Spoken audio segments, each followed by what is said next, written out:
Ajá.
Okay, let's go ahead and get started. Let's see. Tate, would you lead us? Hold on a second. We can't hear you, Tate. You got to turn your volume up or something. Yeah, your audio is off. I'll get somebody else. Let's see. Wyatt, you go ahead and lead us.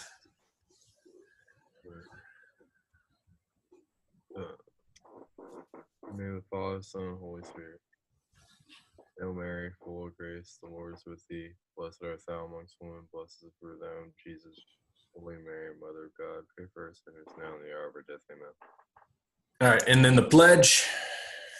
Go ahead, Wyatt. I pledge allegiance to the flag, United States of America, to the republic for which it stands, one nation, under God, indivisible, liberty and justice for all. Okay, cool. All right, so just give you a minute. If your appearance isn't good, if you're not wearing Benedictine or collared shirt, if the room's too dark, if there's anything that you need to do to fix the way things appear, okay, whether I can see you or not, your camera, whatever, go ahead and fix those things now. And I'll move throughout the rest of class and assume that those things are fixed, okay? All right. The fact that nobody's moving around is telling me that we're good to go. Noah, I'll be right back. Huh? I'll be right back. I'm gonna get like something to wear. Good idea. Right.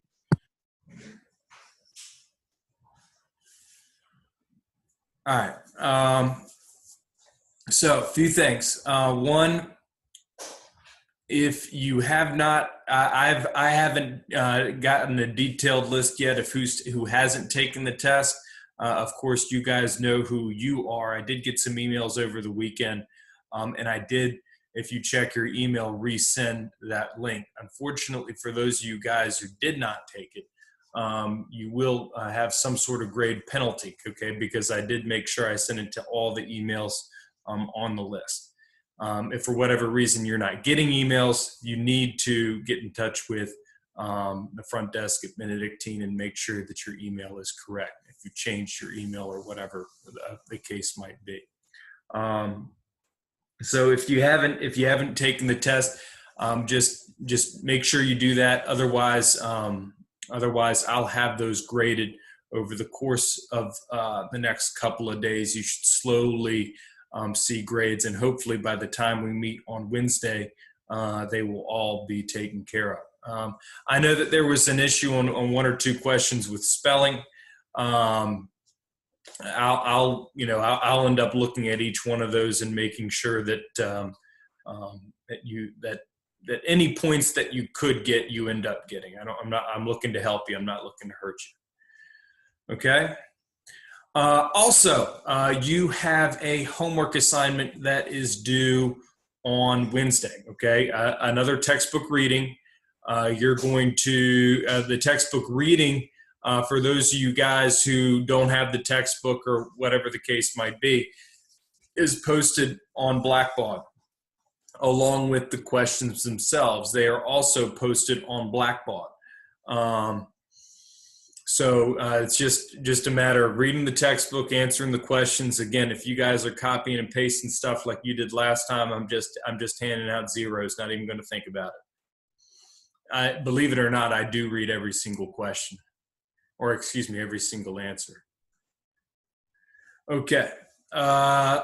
Questions about any of that? Cool.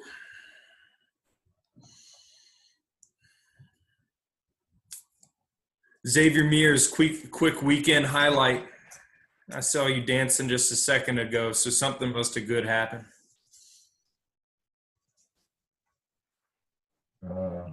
I had training, I guess you can say. So highlight. Okay. You had training? Is that what you said?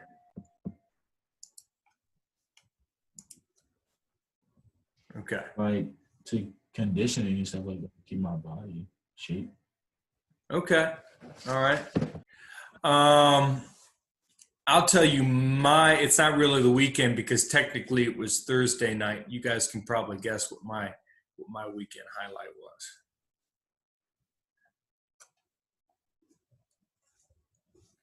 Three letters. TUA. You guys better be ready. Next season, we're coming after it. It's not. I mean, Still, What happens if he gets hurt? but still will be but. no. What are y'all gonna do then? If you look at the picks we have, rounds 1 through 7, it's the best draft since I've been paying attention to The draft. perks of being so bad Oh, are so good. well, beyond that, it was an amazing draft. We're gonna take a crazy jump next year. I just hope you guys are ready. What about the Chiefs? Okay, Chiefs, Ravens, we'll be up there with them. It's fine.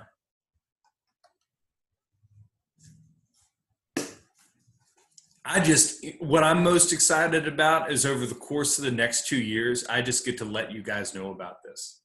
You know, the seniors, they benefit because they could leave and, they don't have to talk to me again. But you guys, for the next 2-3 years, this is all you're going to be hearing about. What if y'all get ready end for up? it. Just What if understand. y'all are like still really bad? I'm just telling you. We're not going to be. It's not possible. If y'all are, we're just gonna. Just wait. I mean, mark my words. We'll have a better record than the Buccaneers next year. Promise you. Mark my words. Did you have the second worst record? I think. Did you? Whoa, slow your Second worst? No, we had the 5th worst because that's why we had the 5th draft pick. You keep on talking about last year. That's fine. I'm talking about next year. Buccaneers are gonna be better than y'all next And actually year. now this year. But you can keep talking about last year. That's Coach Walker. Whatever works for you. What's up? I'm looking at the reading thingy. Mm-hmm. And the reading part that you put in on Blackbot, it's only one page. It's like a one little paragraph on page 506. There should be multiple. There's multiple pages in that document. It's only showing us one. Okay, I'll double check on that. But if I have to repost it, I will. But there should be multiple ones. I'll make sure you have that today. Okay, so you have a couple of days to get it done. Okay. Beyond that, what we need to do is we need to go, and I need you guys to go ahead and access access the work that we had worked on last class. Remember that poetry assignment? So all of you guys did poetry work in groups, and I'm trying to remember what the groups were.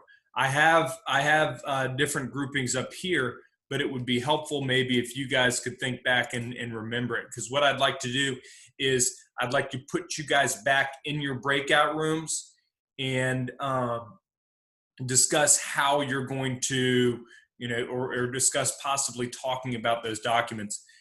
So actually, I'm not so sure. Just recover those documents and we can go about talking about them. As long as you guys did them as a group, you don't have to present on them individually, because I think multiple groups did the same poem. So I think it'd be more beneficial to maybe talk about all three as a class. With those, just make sure you're able to access them. Pull them out. Coach, I'm doing it on my phone. I'm sorry? I'm doing it on my phone. Like, I have it on my phone. Okay. That's fine. Did you send the link? Because I didn't get it. What do you mean? A link? Oh, I'm talking about last week's assignment. oh, We did it in class, working on the poems. Were you here? yes, sir. Okay. You remember doing it? Yes, sir. Okay. You mind pulling it up? I don't think I saved it. It was a Google Doc. You must have saved it.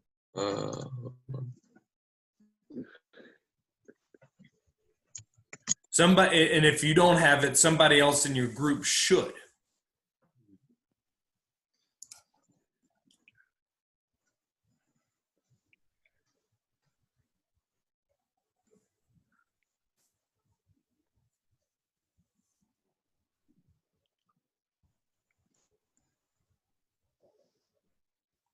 I have it.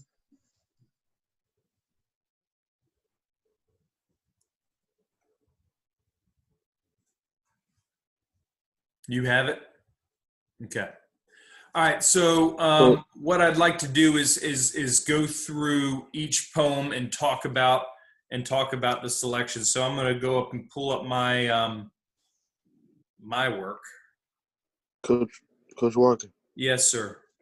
I just put our group in the chat to show who was in there. Yeah, I see that. That helps. So if you remember your group, go ahead and put it in the chat. And what I'm seeing is Cole Carmen, Miles Bridges, Robbie Bigelow, Tate Plagueman. You guys were in the same group, yes? Yeah. You guys, I think, had the Dulce poem, Dulce at Decorum Yeah. Est. Okay. Eric, John, Sam, you guys were in the same group. You guys had charge of the Light Brigade. Henry, Brian, Wyatt, you guys had Flanders Fields. Tootle, Terrence, Xavier, you guys had Dulce at Decorum Est, yes? Yeah, okay. And then Davin, Gary, and Marshall, you had charge of the Light Brigade. Darrell, Joseph, Logan, you guys had Flanders Yes. Okay. So let's go through and talk about each one. I'm going to ask each group questions, and you can refer back to your group work to kind of participate in this discussion. So with this, let's start by talking about Dulce et Decorum Est. That was that poem by Wilfred Owen. Somebody want to tell me a little bit about his background? Let's see. Miles Bridges, what was his background?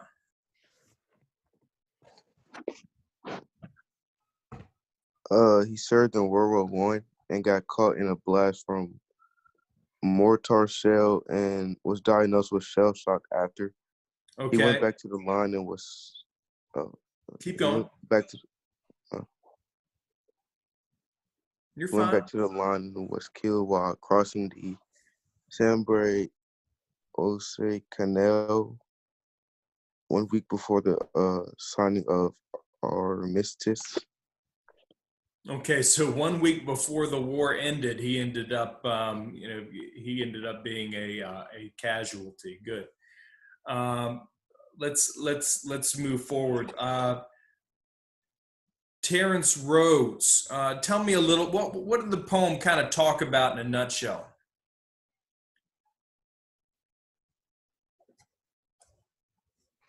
Is Terrence even here? It talked about like how they got attacked with gas and had to like escape from the gas and not die. Okay. Were there any quotes that resonated with you?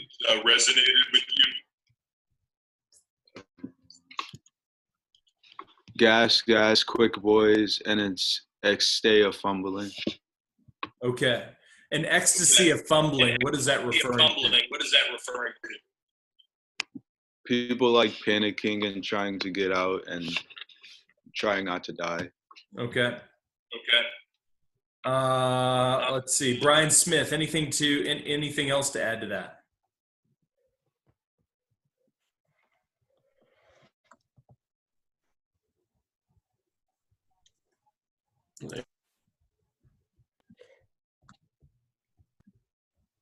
Hey, working?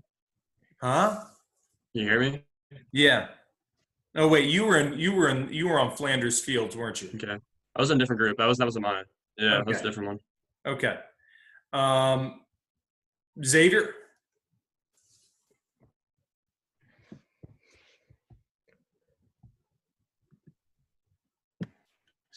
Say that one more time. I couldn't hear you. Anything to add to what was discussed? Anything that stood out to you about the poem?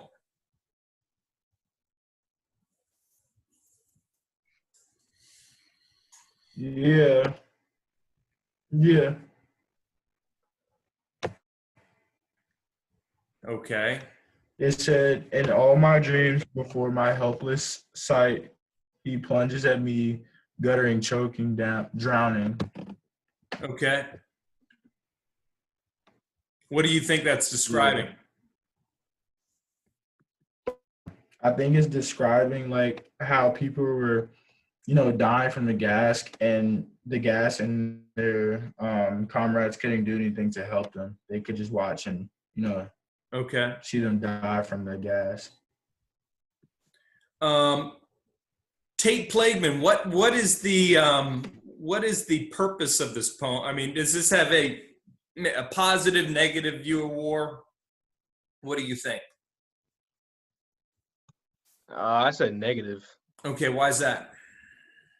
Because like he told the horror of the gas attack in the war and how they were like constantly tired and stuff, and like described the war in the poem like as cancer and vile. Okay. So that's what I would agree with you. And did anybody get the meaning of the word dulce et decorum est? And the whole meaning of the phrase is how sweet and wonderful it is, and it's a Latin phrase, how sweet and wonderful it is to die for your country. And the very last line, what do they refer to that phrase as?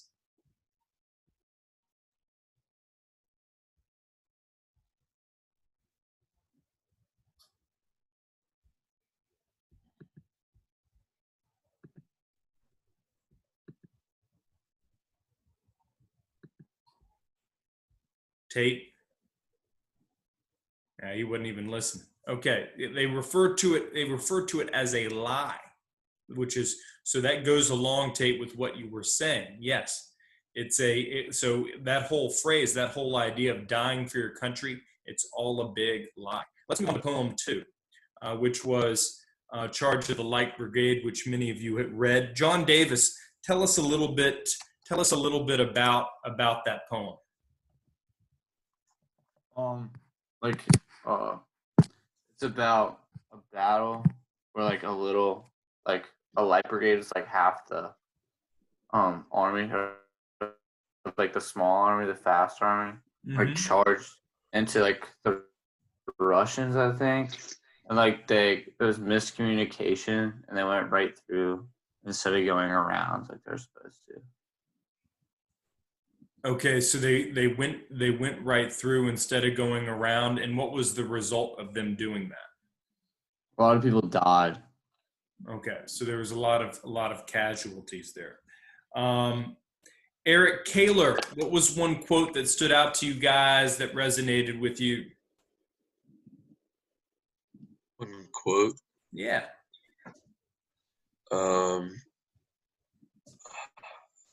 I kind of forgot. I don't remember any quotes really. I don't remember any quotes. Wasn't that part of the assignment you're supposed to tell me? Okay, well then, No? then tell me a little bit about the background of the author. The author, wasn't it Lord Tennyson? Yeah. He was a military, military in combat. He didn't have any military or combat experience, but he did grow up with drug and alcohol problems. Mm-hmm. And then he tried to overthrow the Spanish king. Okay. And then, so let's group 5. That's going to be Davin, Gary, and Marshall. Gary, what was a passage that stood out to you?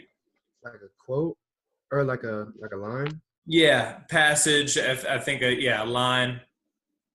It says, "Into the valley of death rode the 600." It's saying like how the soldiers had to be like have courage and sacrifice to go into the war, and how they went headfirst into like death, knowing that they probably will die or could possibly not come back. Good. And can you give me another one, Davin, that maybe stood out to you guys? That they fought so well, came through the jaws of death. Okay, that they are no doubt about it, entering into the valley of death, the jaws of death.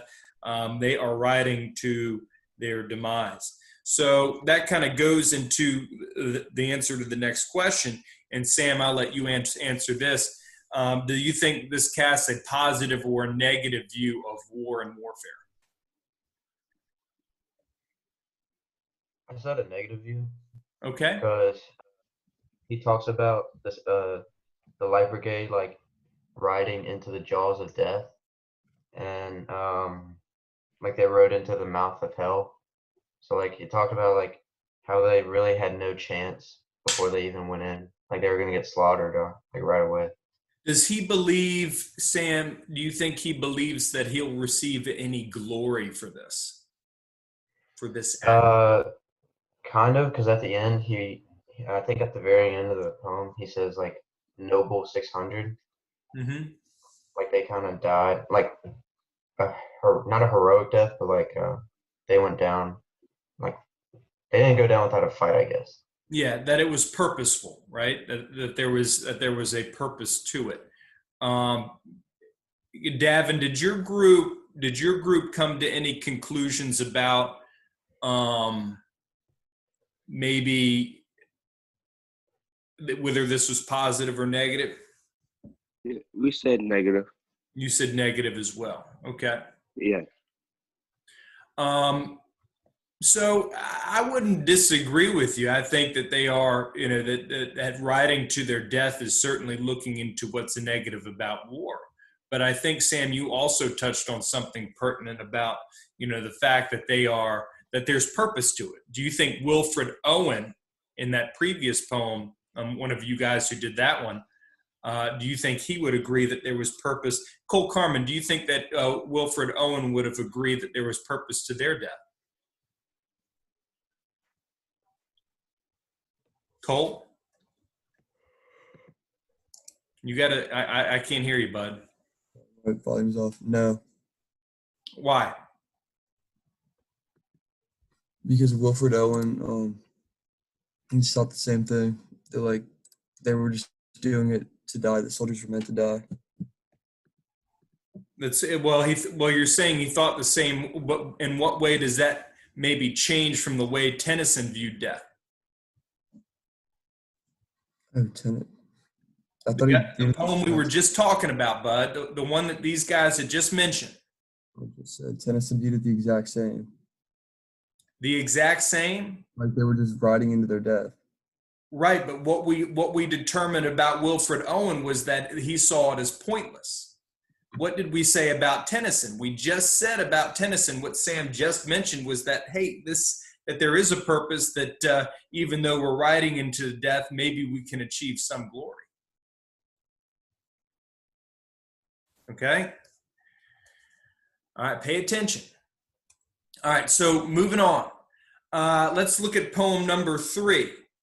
Henry Guire, Henry, I think, was having connectivity problems. Are you with us, Henry? Yes, I am. Okay, Henry, give us a rundown of the background for who is the author and what's the background of the author that you guys had for In Flanders Fields. John McCrae was a Canadian poet who got his medical degree and later on went to fight in the Boer War in South Africa. He went on to join World War One, where he wrote his famous poem In Flanders Fields. He later died in 1918 at the age of 45. Okay. Does it say he died in battle? No. No. Right. Okay. So let's look at a little of that poem. Let's see. Wyatt Niefler, tell us a little bit about In Flanders Fields. What's that all about?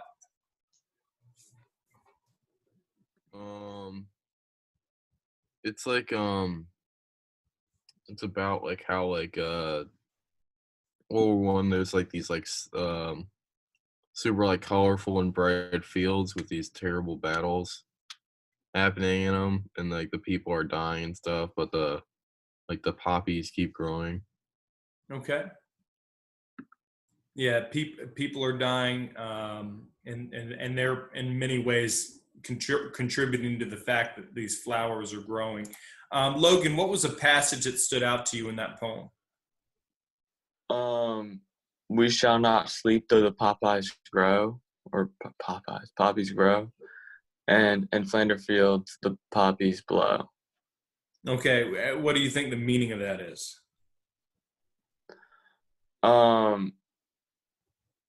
Like they're having trouble, like all these problems, but the poppies just keep growing and like thriving, and they're just having all these problems. Yeah, they're not having problems. They're dead. Death and yeah. They're no longer living. Their problems, in fact, have ceased to exist. Okay, so other thoughts on this? Darrell, what's a passage that stood out to you guys? Yeah, I said in the Flanders field the poppies blow. Oh, okay, you were in the same group as Logan. Yeah. Let's see. Brian Smith, what stood out to you guys?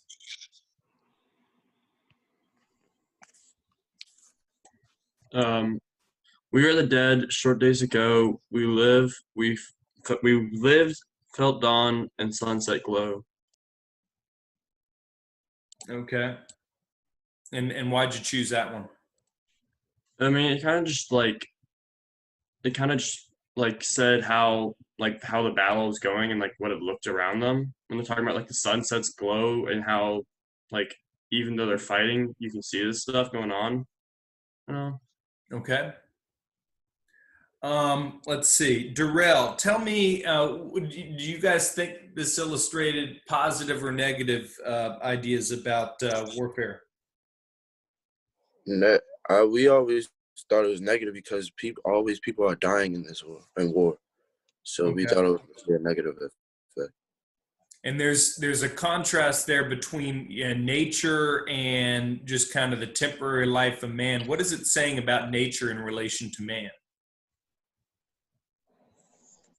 Anybody who read that poem, doesn't have to be Darrell. They relate to like they compare the poppies to them, and there's like a lot of death.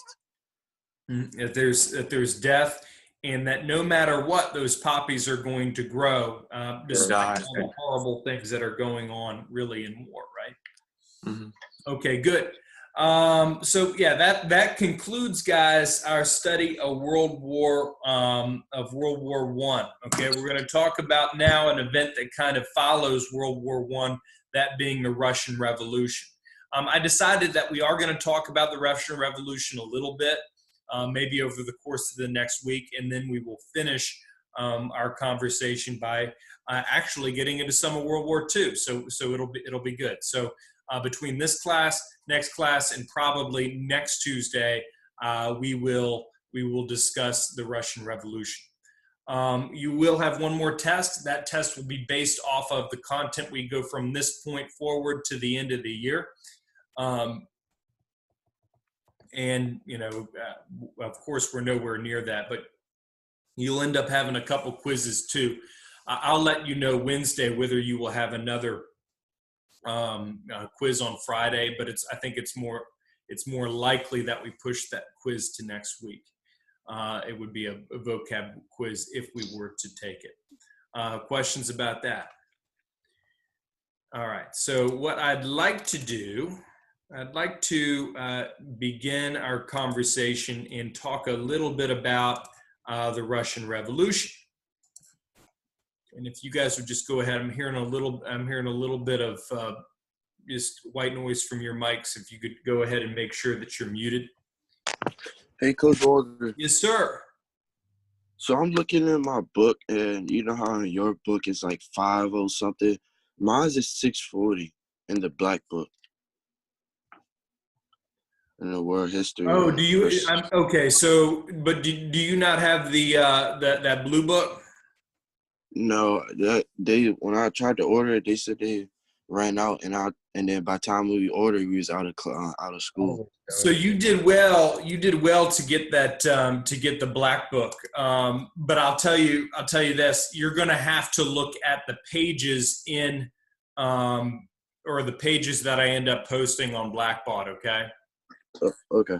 Because it's going. I mean, that's a completely different textbook. So while you might go over some of the same material, there might. I don't think that textbook is going to be able to answer most of the questions that I provided you for that assignment. Okay. All right. All right. Thanks. Yep. All right. So we're not going to do this. We are going to talk about. I want you. So I think we can do this just kind of vocally. We don't necessarily need, just for time's sake. I don't know if we need to fill out a warm up. The question is, what do you think? What do you think is the most dangerous weapon? All right. Think about all possible forms of warfare. What do you think is the most dangerous weapon? Maybe you go for a physical weapon like a mace, right? Maybe you go for something that we had just discussed like mustard gas. But I want to hear from you what you think to be the most dangerous weapon. Just think about it for a second. If you think you know or you have an idea what the answer is right now, go ahead and unmute yourself and feel free to share that with the class. I think gas. You think gas?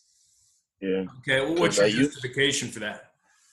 You can get hit by something like by that thing and probably still be alive, but you can breathe in gas and die in the next few minutes. Not only that, but just kind of the horribleness of your death, right? Which is part of what we had talked about. Eric Kaler, what do you think? I think like nuclear weapons. Okay. They haven't really been used, but I think like they're the most dangerous out of everything because they're too powerful, really.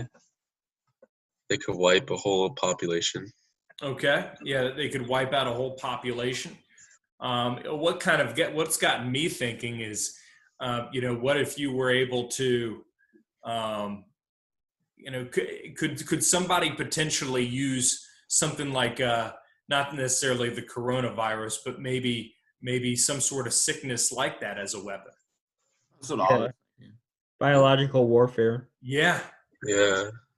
I personally think about how awful that. I mean, think about all the people that have died as a result of this. So, and what numbers are we at now? Like, I think in America we're over 50,000. Yeah, over 50,000. I know that there's 400 some, in Virginia, but over 50,000. So, in many ways that could be, in terms of numbers, that could be worse. Any other ideas? Ideologies, like far radical ideologies. Oh, Bigelow. Okay, so Bigelow stole some of my thunder. I thought there was no way he would come up with that, but he did. So what about an idea, right? So Bigelow said maybe some sort of idea, maybe some sort of ideology. In what way, Robbie, could an ideology be more dangerous than anything else?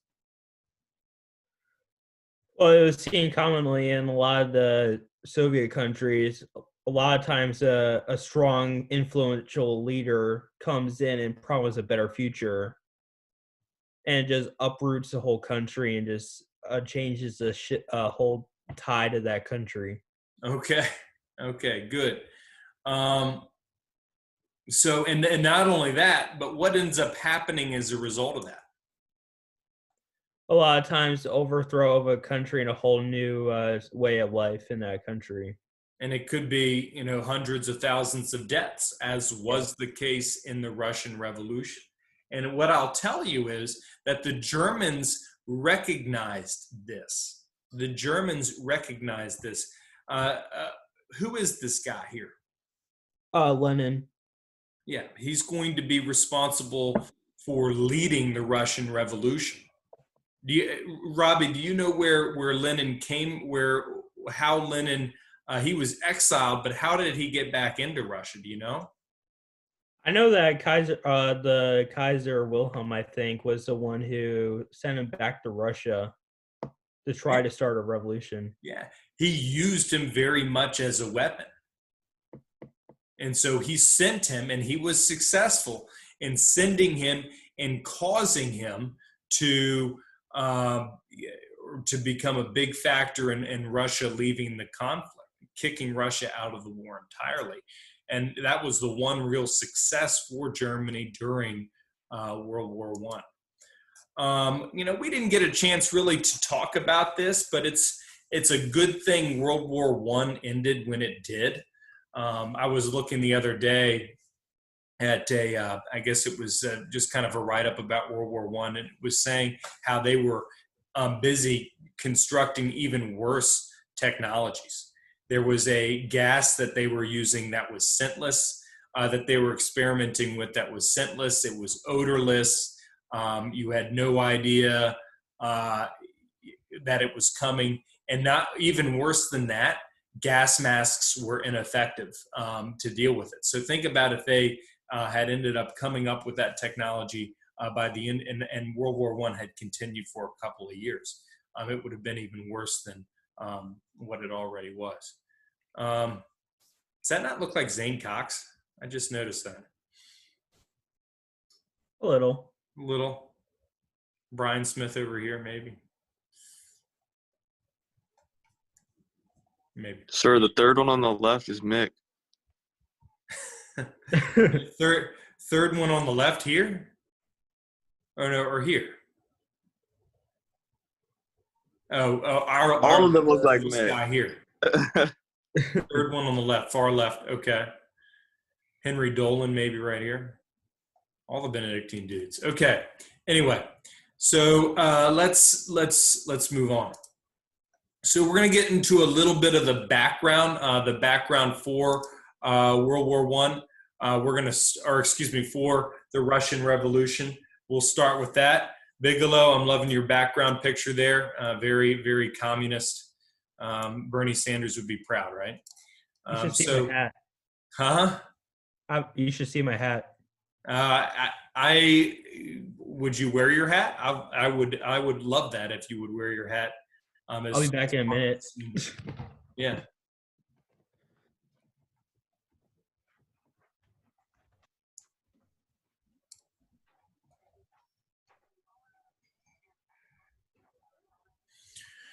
Okay, so let's kind of set the stage a little bit. Let's set the stage.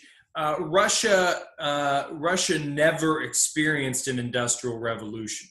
Nice, Robbie. Love it.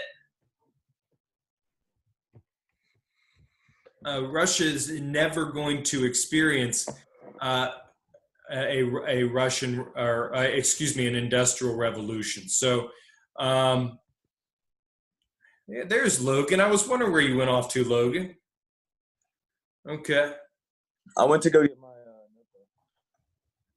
my okay. All right, so Russia never experienced an industrial revolution. 80% of all Russians were serfs. Remember, what's a serf?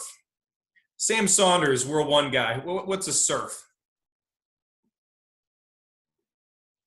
Is that like a working class or? Yeah, it's like a farmer. It's kind of like working class. It's more like a farmer, but very, very poor. Interesting to note that there were still, in the early 2000s, there were still, like in parts of Siberia, there were still Russian serfs who had not been contacted or gotten in touch with people in years and years and years, and did not even know that the Russian Revolution had taken place in the early 2000s. So, I mean, you're talking about they had been so out of touch with people that they hadn't been up to date on news from 100 years ago. But that just kind of gets into how big Russia is, that people can get that far away into the interior Russia and not know what's going on. But they are limited in terms of production of coal and iron, so they're not going to have major coal resource. Actually, they have significant coal resources, but because they hadn't experienced that industrial revolution, what is that going to mean about their ability to access that coal? Lower. Yeah, they're not going to be able to access it. People like Great Britain, they're able to access all of their coal resources. The cities are growing, so there is some urbanization, but it's not happening to a significant extent. But serfs had just not gotten a lot of the freedoms that many of those European countries had gotten over the course. So remember, we talked about the 1848 revolution. We talked about all the revolutions and kind of how many European countries had turned to legislatures and all that. And we said the the two countries unaffected were both Great Britain and Russia. Great Britain was unaffected by revolution. Why? Because the citizens were too scared to revolt. Yeah, not in Great Britain. Oh, I meant in Russia. No, And Great Britain why was Great Britain? because they're just happy with their way of life and system. Right. Well, they've reformed quite a bit. So, the people are, they're not happy, but they're happier, right? So in Russia, there had been such harsh measures taken that they just never ended up, kind of giving it up. So moving on. What else is causing them to lag behind? Russian society, Tsar Nicholas, he ends up ruling as an absolute monarch. He's part of that Romanov dynasty. This dynasty's been around longer now than any other dynasty. What were the last Russian monarchs we spoke about? Anybody remember their names? Let's see. John Davis, give me one Russian monarch, one Russia czar we've talked about. Wait, which one did we just name? Well, so we just mentioned Nicholas II, but remember back a little while ago we were talking about some other Russian monarchs. Is it like the Romanovs and the I can't remember. There was one dude we talked about that was really, really tall and had midgets for fun in his court. Peter the Great.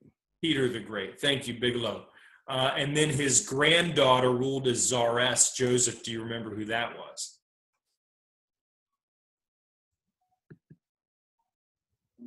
Wilder? No, I don't remember that. Catherine the Great. Catherine the Great. Thank you. Bigelow, you're going to be my fallback guy. I'm muting you until I ask for you.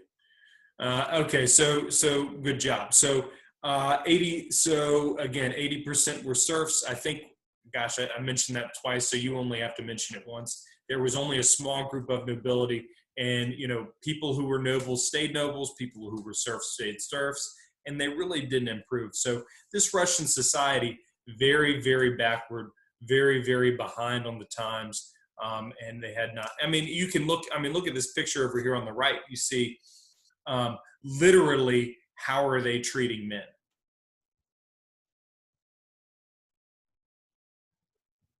Like slaves. No, slaves are even worse, like animals, right? Well, slaves being just about as bad as treating people like animals. But here in this picture, they're actually hauling some sort large object. It might even be a boat down there on the lake down there. They're literally being used to haul things. That's how backward Russian society is at this point in time. These are probably serfs. Hector Sebas is already entering, and it's 9:46. I will reject him.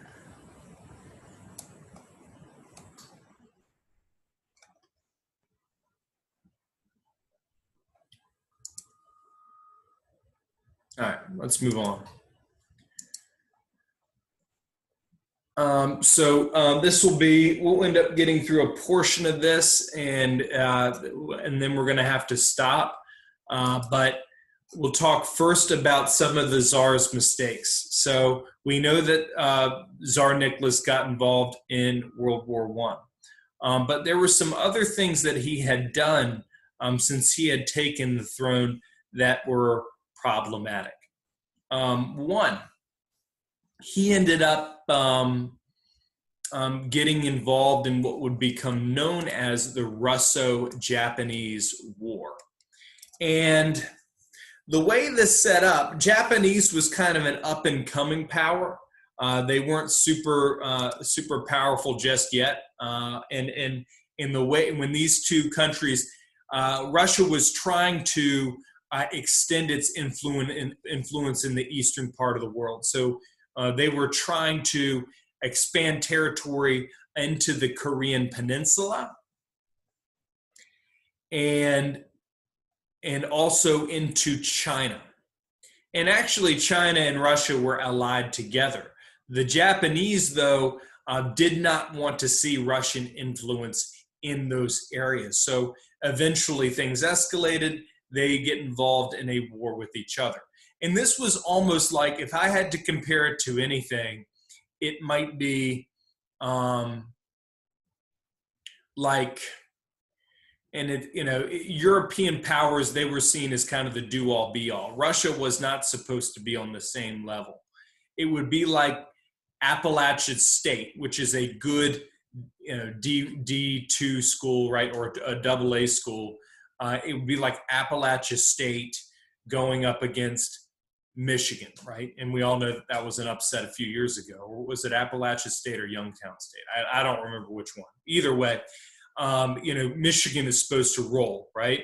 And so what ends up happening, is Japan actually beats Russia. And there's a lot of reasons for this. Japan had good leadership. Russia did not. Their leaders were notoriously indecisive, either indecisive or overly aggressive. And they made some significant mistakes. And if you were to look at a map, and I should probably bring up a map, but if you were to look at a map, who's closer to Korea? Japan or Moscow, Russia? Japan, right? Oh, yeah. Way closer. They're basically next door neighbors. Whereas Russia, the country, might be close. Moscow's all the way near Europe.